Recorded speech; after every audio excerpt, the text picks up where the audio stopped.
Министерот за надворешни работи и надворешна трговија, Тимчо Муцунски, во рамки на официјалната посета на Швајцарија, синоќа во Женева оствари средба со представници на македонската диаспора.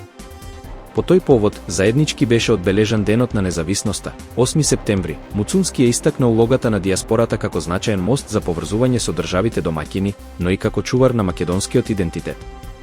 Министерот изрази благодарност за активностите на македонската заедница во Швајцарија и најави институционална поддршка за продлабочување на врските со диаспората ширум светот. Посетата на Женева вклучува и обраќање на самитот на млади лидери во организација на Светскиот економски форум, каде што Муцунски ќе зборува на тема надворешна политика и трговија. Во рамки на престојот ќе биде отворен и почесниот конзулат на Република Македонија во Женева. Муцунски ќе оствари и низа билатерални средби со високи представници на меѓународни институции, вклучително и Светската трговска организација и Советот за човекови права на Обединетите нации. Наводите дека Русија го попречила GPS сигналот на авионот со кој патувала председателката на Европската комисија, Урсула фон дер Лајен, привлекоа големо внимание низ Европа. Сепак, неколку дена по инцидентот, и бугарските власти ја го минимизираа случајот, нарекувајќи го технички дефект без поголеми безбедносни импликации. Авионот безбедно слетал во Пловдив со само 9 минути доцнење, а не по час летање со хартиени карти, како што првично беше пријавено. Според анализите на Flightradar 24 и експертите од SKAI Data Service и JetDeck, GPS пречки биле регистрирани на регионално ниво, но не се потврдило губење на сигналот токму на летот на фон дер Лајен. И бугарскиот премиер Росен Желјашков изјави дека немало потреба од истрага, бидејќи ситуацијата не представувала хибридна или сајбер закана, туку рутински технички предизвик. Системите за слетување на земјата, независни од GPS, овозможиле безбедно пристигнување. Иако инцидентот заврши без последици, тој повторно ја отвори темата за зголемените GPS пречки над Европа од почетокот на војната во Украина. Агенциите Евроконтрол и EASA веќе истражуваат, а се најавуваат мерки за зајакнување на безбедноста и технолошката отпорност, вклучително и распоредување нови сателити. Функционери предупредуваат дека ваквите попречувања се дел од поширока, систематска стратегија од Русија и Белорусија.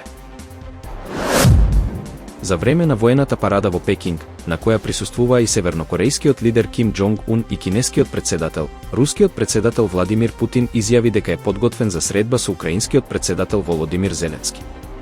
Тој порача дека таква средба може да се одржи во Москва, под услов да биде добро подготвена, и додаде дека му го пренел тоа и на американскиот председател Доналд Трамп.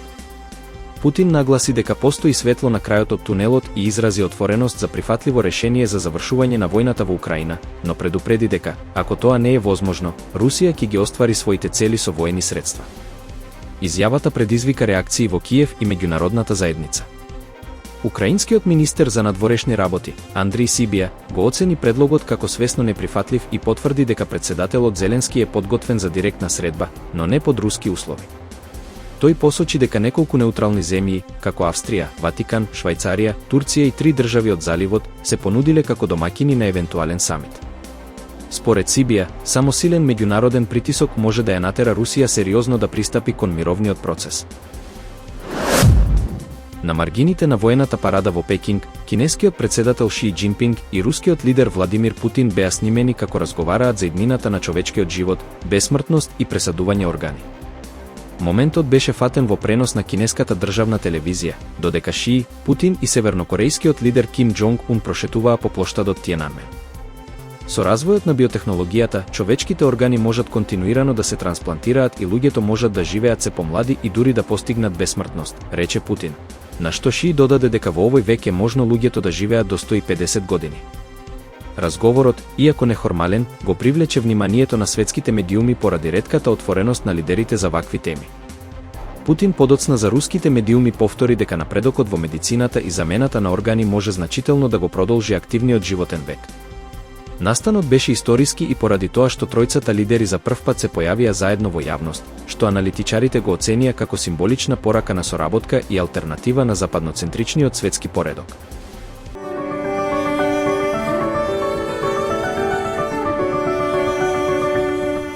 Времето денес промелниво облачно со слаб до умерен ветер во западните делови, од западен а во источните од јужен правец. Попладне во текот на ноќта на повеќе места ќе биде нестабилно со пороен дожд и грмежи.